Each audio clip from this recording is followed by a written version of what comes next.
Hey guys, Rashid Phillips here with my buddies Beef is What's for Dinner to bring you an absolutely delicious game day dish, Super Steak Bowls. Let's start by prepping our ingredients. Slice all of your veggies, your onion, serrano peppers, and your bell peppers. Next up, season your steaks, front and back and edges. Use your favorite rub. I'm using my American Prime beef rub. Sear both sides of your steak.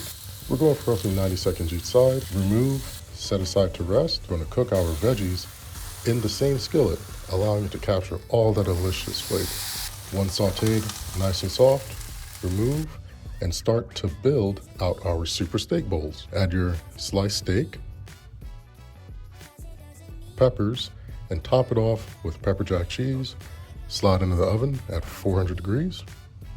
Serve and enjoy.